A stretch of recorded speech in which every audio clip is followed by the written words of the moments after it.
नमस्कार, मैं प्रवीण गौतम और आप देख रहे पब्लिक मीटर। दोस्तों, जैसा कि उम्मीद थी, 100 मर्ज की एक दवा। बीजेपी के लिए हर सवाल का जवाब है पंडित नेहरू। अगर कोई 2026 में सवाल पूछे तो देश को इतिहास में ले जाते हैं, पंडित नेहरू तक ले जाते हैं। जब राहुल गांधी ने पीएम मोदी को सोना त्यागने वाले बयान पर, पेट्रोल डीजल वाले बयान पर हिपोक्रेसी को लेकर सुनाया तो बीजेपी उनके खानदान तक पहुंच गई, पंडित नेहरू को बीच में ले आई।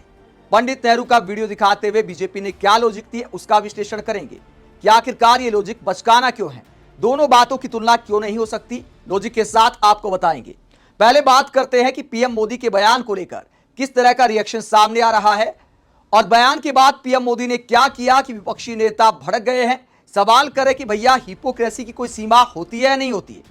सबसे पहले बात करते हैं कि यह हिपोक्रेसी वाला सवाल आखिरकार आया कहां से, क्योंकि पेट्रोल डीजल बचाने की अपील करने के बाद पीएम मोदी लगातार रोड शो पे रोड शो किए जा रहे हैं। रात में रोड शो किया, सुबह सुबह फिर रोड शो कर दिया, सोमनाथ में रोड शो किया। उसके बाद विपक्षी नेता क्या कहते हैं पीएम मोदी की प्रवचनबाजी को लेकर, कन्हैया कुमार ने क्या कहा, सरेंडर संघी का दोस्त, तेल, भेल, रेल, पोर्ट, एयरपोर्ट, खान, खदान सब निकल रहा और साहब देश को नसीहत दे रहे हैं कि तेल कम खाना और सोना ना खरीदना देशभक्ति है। जैसे ताली और थाली से कोरोना भागा था, वैसे ही झाल मुड़ी खाने से महंगाई भाग जाएगी। सरेंडर जी रहने दो, आपसे नहीं होगा। उसके बाद तेजस्वी यादव भी हिपोक्रेसी का सवाल उठाते हैं कि देखिए 2024 में क्या कहते थे और 2026 में क्या कहते हैं।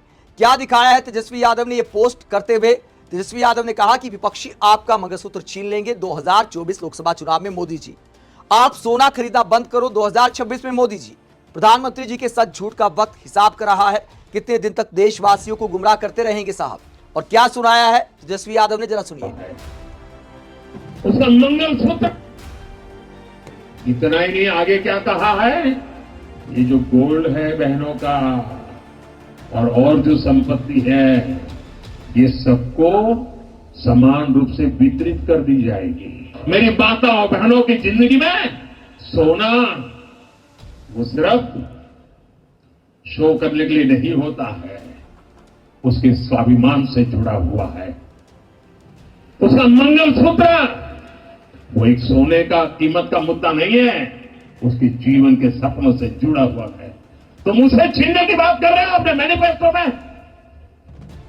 गोल्ड ले लेंगे, सबको वितरित कर देंगे। देश हित में हमको ये तय करना पड़ेगा कि साल भर तक घर में कोई भी फंक्शन हो, कोई भी कार्यक्रम हो, हम सोने के गहने नहीं खरीदेंगे, सोना नहीं खरीदेंगे। विदेशी मुद्रा बचाने के लिए हमारी देशभक्ति हमें चुनौती दे रही है और हमें इस चुनौती को स्वीकार करते हुए विदेशी मुद्रा को बचा। तो पीएम मोदी कहते घर में कोई भी फंक्शन हो, सोना नहीं खरीदना है। तो फंक्शन तो शादी का भी होता है। शादी के बारे में, स्त्री धन के बारे में, मंगलसूत्र के बारे में पीएम मोदी क्या कहना चाहेंगे। हिंदू रीति रिवाज से जुड़ा है, मंगलसूत्र तो खरीदना होता है। तो अब आखिरकार मंगलसूत्र छीनने वाले विचार कहां चले गए।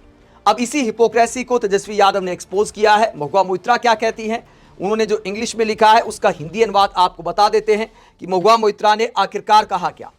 उन्होंने कहा कि तो नरेंद्र मोदी नागरिकों से विदेश यात्रा ना करने, सोना ना खरीदने, तेल, खाद और ईंधन का उपयोग कम करने की अपील करते हैं। सरकार पश्चिम एशिया संकट पर चर्चा करने से इनकार करती है। प्रधानमंत्री के काफिले में 100 गाड़ियां होती हैं, जबकि भाजपा के हर चुनाव प्रचार में दर्जनों हेलीकॉप्टर शामिल होते हैं। सरकार विफल रही है, अब जिम्मेदारी दूसरों पर मत डालिए। तो पीएम मोदी के काफिले की गाड़ियां गिनाती है महुआ मोइत्रा। वहीं प्रकाश राज क्या कहते हैं। प्रकाश राज पीएम मोदी को सुनाते हैं कि एक तरफ पीएम मोदी खुद क्या करते हैं और जनता से क्या कहते हैं। प्रकाश राज कहते हैं, नोटबंदी से अर्थव्यवस्था को तबाह कर दिया, लोगों से बर्तन पीटने और कोविड को भगाओ के नारे लगाने को कहा, 2 करोड़ नौकरियों, 100 स्मार्ट शहरों, खातों में 15 लाख रुपए के वादे किए, किसानों को एमएसपी पर धोखा दिया, हवाई चप्पल वाले को हवाई जहाज में बिठाने को कहा, आम आदमी से गब्बर सिंह की तरह टैक्स वसूला, जबकि अपने अमीर दोस्तों को टैक्स माफ कर दिया और अब नागरिकों से बलिदान मांग रहा है क्योंकि वो देश चलाने में पूरी तरह विफल रहा है। इस सच्चाई को समझो। तो प्रकाश राज पीएम मोदी के वादे याद दिलाते हुए कहते हैं कि अब जनता से त्याग मांग रहे, लेकिन खुद के वादे आखिरकार पूरे क्यों नहीं कर पाए। और अतुल लोंदे पाटिल क्या कहते हैं, जरा सुनिए। मित्रों, तुम पेट्रोल कम खर्चा करो तब मैं रोड शो करूंगा। मित्रों, तुम विदेश यात्रा मत करो, मैं 5 विदेश यात्रा कर पाऊंगा। मित्रों, आप सोना मत खरीदो, तब मैं चैन से सो पाऊं। पीएम मोदी दूसरों को बोलते हैं कि विदेश यात्रा कम करो, बचो विदेश जाने से। अब 5 देशों की विदेश यात्रा पर जा रहे ऐसा बोलकर, तो उसे लेकर विपक्षी नेता सवाल उठा रहे हैं। हालांकि प्रधानमंत्री अगर काम से जा रहे हैं तो उसमें देश को कोई परेशानी नहीं होनी चाहिए। हो सकता है ऊर्जा संकट को दूर करने के लिए बातचीत करने जा रहे हो। सरकार को यह साफ करना चाहिए कि देश के काम के लिए जा रहे हैं या मेडल वगैरह लेने जा रहे हैं। अगर मेडल लेने जा रहे हैं तो आप इसे मान सकते हैं हिपोक्रेसी। अगर ऊर्जा संकट कम करने के लिए बातचीत करने जा रहे हैं तो वो देश के काम आ सकता है। तमिलनाडु कांग्रेस भी पीएम मोदी की हिपोक्रेसी पर सवाल उठाती है।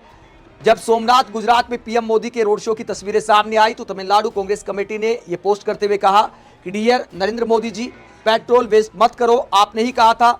आगे कटाक्ष करते हुए कहा जा रहा है कि रोड शो में ये क्या हो रहा है। हालांकि सवाल सिर्फ पीएम मोदी के सोमनाथ में रोड शो को लेकर नहीं है। सोमनाथ मंदिर में जब पीएम मोदी पहुंचे तो फाइटर जेट वाला शो भी देखने को मिला। जब फाइटर जेट मंदिर पर ऊपर से पुष्प वर्षा करते हैं तो फाइटर जेट में कितना महंगा ईंधन लगता है, इस पर भी लोग सवाल उठा रहे हैं कि क्या पीएम मोदी देश के सामने अच्छा उदाहरण पेश कर रहे हैं कि प्रवचन देने के बाद फाइटर जेट वाले शो का आनंद ले रहे हैं। तो कांग्रेस पीएम मोदी को उनके बयान याद दिला रही है, लेकिन पीएम मोदी की कथनी और करनी में अंतर पहली बार नहीं है। कोविड काल में आपने देखा होगा, सुबह दिल्ली में प्रवचन देते थे, देश के नाम संबोधन में भीड़ ना करें, जरूरत ना हो तो बाहर ना निकलें। उसके बाद विमान से कोलकाता पहुंच जाते थे पश्चिम बंगाल में चुनाव प्रचार करने और कहते थे कि ये भीड़ देखकर मुझे बहुत आनंद आ रहा है। जहां तक देखूं वहां तक भीड़ दिखाई दे रही है और मुझे बहुत आनंद आ रहा है। कुछ घंटों में ही वक्त बदल जाता था, जज्बात बदल जाते थे और एक बार फिर वैसा ही दिखाई दे रहा है। प्रवचन देने के बाद रोड शो पे रोड शो किए जा रहे हैं। इसीलिए पीएम मोदी वाला डायलॉग विपक्षी नेता मारते हैं कि मोदी जी, हिपोक्रेसी की भी कोई सीमा होती है। राहुल गांधी ने जब सवाल पूछा तो बीजेपी क्या लॉजिक लेकर आई है। अमित मालवीय का ये पोस्ट देखिए। लगातार बीजेपी की तरफ से पीएम मोदी के बयान को डिफेंड करते हुए नेहरू और लाल बहादुर शास्त्री की याद दिलाई जा रही है। पहले सुनिए राहुल गांधी ने क्या कहा था। राहुल गांधी ने कहा था कि मोदी जी ने कल जनता से त्याग मांगे, सोना मत खरीदो, विदेश मत जाओ, पेट्रोल मत जलाओ, खाद और खाने का तेल कम करो, मेट्रो में चलो, घर से काम करो। ये उपदेश नहीं, ये नाकामी के सबूत हैं। 12 साल में देश को इस मुकाम पर ला दिया है कि जनता को बताना पड़ रहा है क्या खरीदे क्या ना खरीदे, कहां जाएं कहां ना जाएं। हर बार जिम्मेदारी जनता पर डाल देते हैं ताकि खुद जवाबदेही से बचने के लिए। देश चलाना अब कॉम्प्रोमाइज्ड पीएम के बस की बात नहीं। जब पीएम मोदी को कॉम्प्रोमाइज्ड पीएम राहुल गांधी ने एक बार फिर कहा तो फिर बीजेपी ने क्या जवाब दिया है। पंडित नेहरू का एक वीडियो दिखाया है और इसमें पंडित नेहरू क्या कहते हैं, जरा सुनिए। पुष्ट और दुनिया के वाकयात, अगर वहाँ कोरिया में लड़ाई हो तो उसका असर यहाँ पड़ जाता है चीज़ों के भाव पर। हमारे काबू के बाहर बात, अगर अमेरिका में कोई बात हो उसका असर यहाँ की चीज़ों के दाम पे पड़ जाए। लेकिन उसी के साथ ये भी बात है और ये हमारे काबू की बात है कि हमारे मुल्क ही में बाज़ लोग ऐसे कि जो अपने खुद गर्जी के लिए, अपनी लालच में ऐसी बातें उन्होंने की कि खुद फायदा हो चाहे कौम को नुकसान हो। तो दुनिया के हालात को देखते हुए पंडित जवाहरलाल नेहरू ने देश की जनता के लिए जो कहा था उसी को सुना रही बीजेपी कि देखिए पंडित नेहरू भी तो इस तरह जनता से मदद मांगा करते थे। अमित मालवीय क्या कहते हैं, अगर जनता से जिम्मेदारी निभाने की अपील करना नाकामी है तो फिर आपके प्रिय नेहरू जी भी क्या कॉम्प्रोमाइज पीएम थे। खुद नेहरू जी ने कहा था कि जब दूसरे देशों में युद्ध होता है तो उसका असर भारत में महंगाई के रूप में पड़ता है। क्या तभी यह बहाना था या तब यह जिम्मेदार नेतृत्व माना जाता था। सच यह है कि हर वैश्विक संकट का असर पूरी दुनिया पर पड़ता है। फर्क सिर्फ इतना होता है कि एक जिम्मेदार नेतृत्व जनता को सच बताकर साझी भागीदारी से चुनौतियों का सामना करने की अपील करता है। प्रधानमंत्री मोदी ने देशवासियों से त्याग नहीं मांगा बल्कि राष्ट्र हित में जागरूक विकल्प चुनने की अपील की है, जैसे ऊर्जा बचत, स्वदेशी को बढ़ावा, विदेशी मुद्रा संरक्षण और आत्मनिर्भरता को मजबूत करना। लेकिन कांग्रेस की समस्या यही है कि उन्हें राष्ट्र हित में जन भागीदारी हमेशा उपदेश लगती है, क्योंकि उनकी राजनीति सिर्फ सत्ता तक सीमित रही, राष्ट्र निर्माण तक नहीं। तो पंडित नेहरू का वीडियो दिखाते हुए अमित मालवीय पीएम मोदी के बयान से तुलना करते, लेकिन दोनों बातों में अंतर है।